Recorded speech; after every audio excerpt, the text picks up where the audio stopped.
బట్టతలతో బాధపడుతున్నారా? ఆధునితనమైన పద్ధతిలో hair transplantation చేయబడును. Face clinic, Hyderabad. నమస్తే రమ్మ గారు. నమస్తే జయ. అసలు మిమ్మల్ని ఈ ప్రశ్న అడగొచ్చు అడగకూడదు నాకు అర్థం కావట్లా. ఎందుకంటే ఇది మీకు సంబంధించిన ప్రశ్న, అది మీ ముందే పెడుతున్నాను మరి. ఓకే, కథలు చదవడం వల్ల, వినడం వల్ల అసలు ఎలాంటి ఉపయోగాలు ఉంటాయి? నిజంగా అసలు అవసరమా? పెద్దవాళ్ళు పిల్లలకి కథలు చెప్పడం వల్ల ఎలాంటి ప్రయోజనాలు ఉంటాయంటారు? ఎన్ని కాదు జయ, దాంతో మాటల్లో చెప్పలేమా? మాటల్లో చెప్పలేం. ఇప్పుడు నేనున్నా, నాకు బోల్డ్ అని విషయాలు తెలుసు, నీ ఉద్దేశం కదా? అవును కదా. ఇందులో 50% పైగా నేను విన్నవేనంటే నమ్ముతావా నువ్వు? నమ్మలేకపోతారమ్మ గారు. 50% నేను చదవటం వల్లే, అది నమ్ముతావా? అది నమ్ముతాను, ఎందుకంటే మీరు పుస్తకాల పురుగు కదా. అవును. అలాగే వినడం కూడా జయ. ఇప్పుడు నువ్వు ధనలక్ష్మి మాట్లాడుకుంటున్నారు, అక్కడ అలా వెళ్ళాము, ఇక్కడ ఏదో జరిగింది అని చెప్తుంది.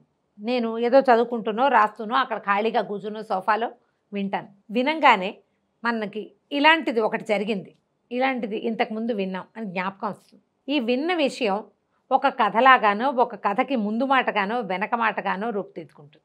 ఎవరు మాట్లాడుకునేదైనా మనం చెవి అక్కడ పెట్టాలి. వింటూ ఉంటే, ఒక విషయం వింటూ ఉంటే మనకి కొత్త విషయం తెలుస్తూ ఉంటుంది. కథలు వినటం వల్ల ఏమవుతుంది, ఎవరో చెప్తారు, అవును, మనకి ఆసక్తికరంగా ఉంటుంది, ప్రశ్నిస్తాం. ఇప్పుడు ఒక పుస్తకం ఉందనుకో, పుస్తకంలో ప్రింట్ అయిన కథే చదువుతాం. అవును, పుస్తకంలో రచయిత ఏం ప్రజెంట్ చేశాడో అదే చదువుతాం. దానివల్ల కొంత విజ్ఞానం మనకు వస్తుంది, కథ తెలుస్తుంది, రచయిత అభిప్రాయం ఏమిటో తెలుస్తుంది, మనం ఒక అభిప్రాయాన్ని కలిగించుకుంటాం మనం కూడా. ఇప్పుడు నువ్వు కథ చెప్తున్నావు అనుకో, పోనీ నేను చెప్తున్నా, ఏమో గురుదేవుడు మన ఏకలవ్యుడు కథ, అదేంటండి అలా ఎలా అడిగాడండి అని అడుగుతావు నువ్వు. నాకు ఒక ప్రశ్న వస్తుంది. అప్పుడు నేను సమాధానం చెప్పడానికి నేను ఒట్టి కథగా కాకుండా దాని మీద ఆలోచించి నీకు ఒక సమాధానం చెప్తా. నీకు అది నచ్చదు, అలా ఎలా చెప్తారు అంటావు. నువ్వు నేను కొంత వాదిస్తాం దాని మీద, నీకు తెలియని కొత్త విషయాలు, అలాగే నాకేదో తెలిసే ఉండొచ్చు అనుకుంటున్న విషయాల నుంచి ఇంకా కొత్త విషయాలు ఆలోచించేసరికి కొత్తది వస్తుంది. ఎలాగా? మీగడలో కవ్వం పెట్టి బాగా చిలికితే ఏమొస్తుంది? వినడం వల్ల విజ్ఞానం పెరుగుతుంది.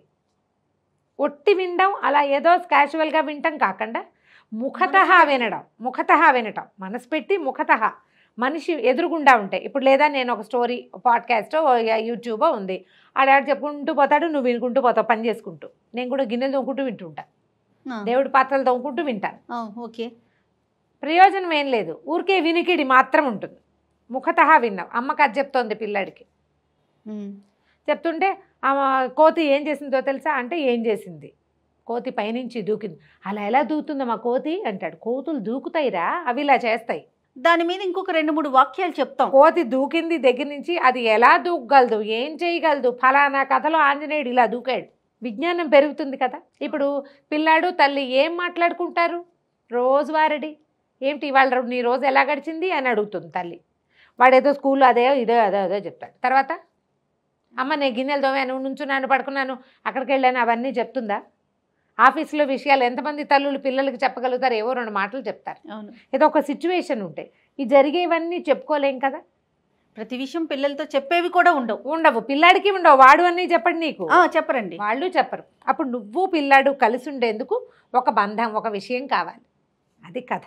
ఏదో ఒకటి చెప్పటం, ఆ గొంతు, తల్లి కంఠము, తల్లి మాట్లాడే మాటలు, తల్లి చెప్పగలిగే ధర్మపన్నము, తల్లి ఇచ్చే వివరణ, అవి పిల్లాడు వాటిలోంచి విషయ పరిజ్ఞానం తీసుకుంటూ ఉంటాడు. ఈ వినే అలవాటు ఉన్న పిల్లలు ఏం చెప్పినా వింటారు. అందుకని పిల్లలకి కథలు వినడం అలవాటు కావాలి. నీకు రావు కథలు, మాకు రావండి, చదువు చక్కగా కథల పుస్తకం పెట్టుకో. అనగా ఒక ఊళ్ళో ఒక రాజుగారు ఉన్నారు, రాజుగారికి అని నువ్వు చెప్పేటప్పుడు ఆ గడగడ అని చదివేయకుండా పిల్లాడికి నచ్చేలా చదువుతుంది కదా తల్లి. ఖచ్చితంగా వాడికి అర్థమయ్యే భాషలో మెల్లిగా తల్లి పిల్లల బంధం పెరుగుతుంది, లేదా తండ్రి చదివితే తండ్రి పిల్లల బంధం పెరుగుతుంది. వింటారు, పాట వింటారు. ఇదివరకు తాతో నాయనమ్మో ఎవరో అమ్మలు పని చేసుకుంటుంటే అవ్వలు కథలు చెప్పేవాళ్ళు. అవ్వ మనవడి బంధం కూడా పెరిగేది కదా. అవును, ఇంట్లో ఓ పెద్దమ్మ ఉంటే అందరికీ చెప్తుంది కథలు. దీంతో పాటు చదవటం, ఇది వినికిడి గురించి. చదవటం అనుకో, నీకు కొత్త ప్రపంచం ఆవిష్కరింపబడాలి అంటే నువ్వు ఏదో ఒకటి తెలుసుకోవాలి. చదవడం దానికి ముఖ్యమైన సాధనం. నేను ఇవాళ చెప్పే చాలా విషయాలు నేను బాగా చిన్నప్పుడు చదివినవంటే నమ్మలేరు అసలు. ఎలా గుర్తుంటాయి రమ్మగారు మీకు? సహజంగానే జయ, అందులో పెద్ద విషయం ఏం లేదు, మర్చిపోయేలాంటి విషయాలు కూడా కావు కదా. ఇప్పుడు మనం దాని మీద మాట్లాడుతూ ఉంటే వస్తుంది. ఇప్పుడు నువ్వు ఇప్పటికిప్పుడు అడిగావు, నేనేం ఆలోచించలేదు, చదవలేదు కదా, అప్పటికప్పుడే మాట్లాడేస్తున్నా కదా. అవును. బ్రెయిన్ మానవుల మేధస్సు అలాంటిది. గుర్తుపెట్టుకోవడానికి ఒక సంఘటన, ముందెవరు కత్తి తీశారు, అలాంటివి జ్ఞాపకం ఉండవు. మా అన్నయ్య నేను కొట్టుకున్నాం అని చెప్పాను అనుకో నీకు చిన్నప్పుడు, అవునవును. అన్నయ్య ముందెవరు కొట్టారు, అన్నయ్య ముట్టికాయ కొట్టాడా, కర్రతో కొట్టాడా, పుల్లతో కొట్టాడా, అన్నయ్య ఎక్కడ కూర్చుని ఎక్కడి నుంచి దూకాడు, అవేం జ్ఞాపకం ఉండవు. కొట్టుకున్న సంగతి గుర్తుంది కదా. అసలు విషయం అయితే గుర్తుంటుంది. ఇవి కూడా అంతే. అసలు విషయం గుర్తుంటే దాని మీద మనం చదివిన దాని మీద ఇంకా మన బ్రెయిన్ ప్లస్ అవుతుంది. ఇప్పుడు నేను ఒక కథ చెప్తాను నీకు, కథ మామూలు కథ, అదే పుస్తకం నువ్వు చందమామ కథ చదివితే చందమామ కథగానే ఉంటుంది, నేను చెప్తే వేరేగా ఉంటుంది. అవును, 100% వేరు ఉంటుందండి, అసలు అందులో సందేహమే లేదు. ఫ్రేమ్ ఉంటుంది.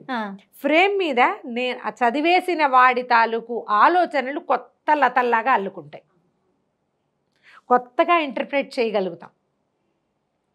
కథలో ఒక రచయిత భావం ఏదైనా బ్రీఫ్గా రాస్తారు. చందమామ కథలు ఏమిటి, ఒక పూర్వం 2 అన్నదమ్ములు ఉండేవాళ్ళు, అన్నదమ్ములకి వాళ్ళకి వ్యవసాయమే ఆధారం, వాళ్ళ నాన్న వాళ్ళకు ఒక మామిడి చెట్టు ఇచ్చాడు.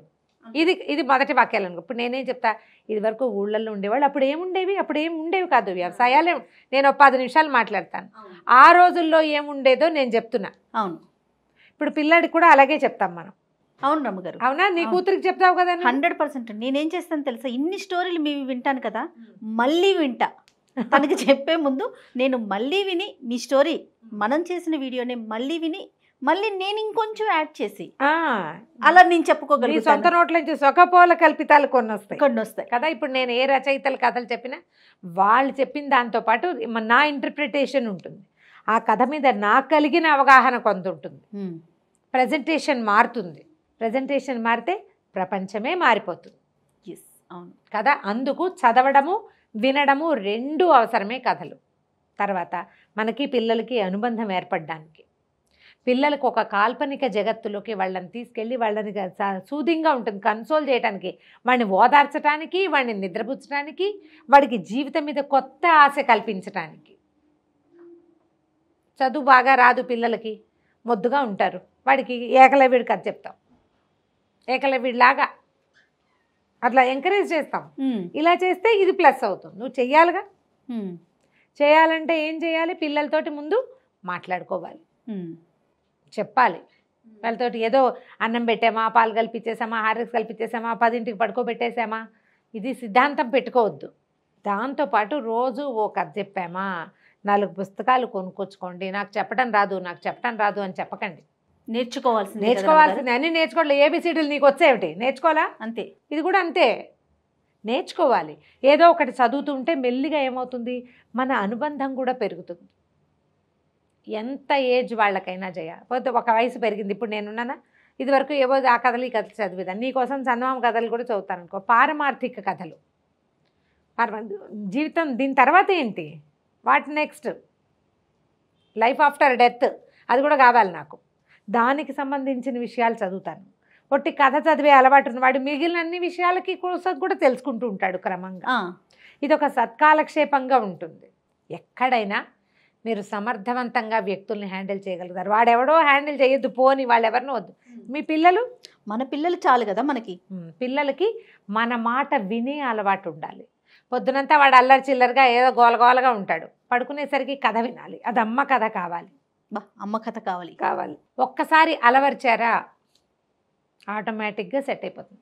అమ్మ ఏదైనా కథ చెప్పు అనాలి పిల్లలు, నా కూతురులాగా అనేలాగా చేయగలగాలి. మా కమలి కొడుకు ఎంతున్నాడు, కుటియాము ఒక కథ చెప్పు అంటాడు, అదే పాట వాడికి. నాయనమ్మ అంటున్నది ఆము అంటాడు, అలాగే నేను కుటియాము వాడికి ఒక కథ చెప్పు, ఏదైనా ఒక కథ వినేస్తాడు, 10 వాక్యాలు వెళ్ళిపోతాడు. తర్వాత వాడు వాళ్ళ అమ్మకి చెప్తాడనమాట, కుటియాము ఒక కథ చెప్పింది నాకు. వింటున్నాడు బాగా. వినేవాళ్ళ పిల్లలు ఉంటే బ్రహ్మాండం, వినని వాడిని రాత్రిపూట కూర్చోబెట్టండి, మంచం మీద పడుకున్నాక వాడు ఎక్కడికి పారిపోతాడు, అదే కదా, వాడు ఎక్కడికి పారిపోడు కదా. ఎప్పుడు కూడా చదవటము వినటము ఇచ్చినంత ప్రయోజనాన్ని ఇంకా ఏది ఇవ్వదు. చదవటం, ఇప్పుడు ఒకవేళ మనం ఒంటరిగా ఉన్నాం, జీవిత చరమాంకంలోకి వెళ్ళిపోతాం, పిల్లలు పెద్దవాళ్ళు అయిపోతారు, వాళ్ళ దారి వాళ్ళది, మన దారి మనది. వాళ్ళు ఎక్కడికో రెక్కలు చెగిరిపోతారు, మనమే మిగులుతాం. ఏదో ఓపిక ఉండి అన్నం వండుకుంటాం, ఏదో మొక్క మూడు అవి వాకిలి ఇల్లు వాకిలి చూసుకుంటాం. కాలక్షేపం ఖచ్చితంగా చదవటం అంత మంచి కాలక్షేపం ఇంకొకటి లేనే లేదు. ఇప్పుడు నేను ఇక్కడికి రాకపోతే నేను ఇంట్లో ఏం చేస్తాను జయ? ఏదో సినిమా చూస్తా, కాసేపు ఎంతసేపు చూస్తాం, సీరియల్స్ నేను చూసేది ఏం లేదు.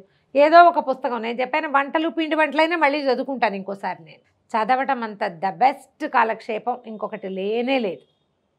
అలవర్చుకోండి, పిల్లలకి నేర్పించండి, కథలు చెప్పండి, ఏదైనా ఒక మంచి విషయం గురించి డిస్కస్ చేయటం, వాళ్ళతో మాట్లాడడం. తర్వాత అసలు మీ మాట వాళ్ళు వినాలంటే మీ మాట వినే అలవాటు ఉండాలి కదా, అలవాటు చేయండి తప్పకుండా.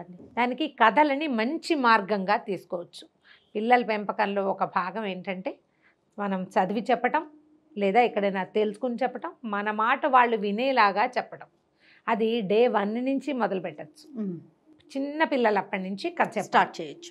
కథ చెప్తే వాడు ఏదో ఒకటి వింటాడు, అంటాడు, వింటూ ఉంటాడు. మెల్లిగా విని సూదింగా ఉండి అలవాటయ్యి పడుకుంటాడు. క్రమంగా అది అలవాటు చేసేసేయండి, ఆటోమేటిక్గా సెట్ అవుతుంది. కొంచెం వయసు వచ్చాక వాళ్ళకే చదవటం నేర్పించండి. చదవటం అలవాటైన పిల్లలు ఇతరత్ర బ్యాడ్ హ్యాబిట్స్లోకి వెళ్ళరు. అవునండి, ఇందులో ఎక్కువ ఉంటారు. అవి ఉన్నా కూడా ఇందులో ఉంటారు. దీనివల్ల ఏంటంటే వాళ్ళు ప్రపంచాన్ని తెలుసుకునే పద్ధతులు మారిపోతాయి. అవును, అలాగే వాళ్ళ ప్రజెంటేషన్ కూడా మారుతుంది కదా, బిహేవియర్ మారిపోతుంది, పిల్లలది సరైన ప్రవర్తనలో ఉంటారు. అంతే. తప్పకుండా రమ్మగారు, మరిన్ని మంచి మంచి కథలు మీ ద్వారా మేము వినాలి. Thank you. సుమన్ టీవీలో మీ పర్సనల్ అండ్ బిజినెస్ ప్రమోషన్స్ కోసం కింది నెంబర్కి కాంటాక్ట్ చేయండి.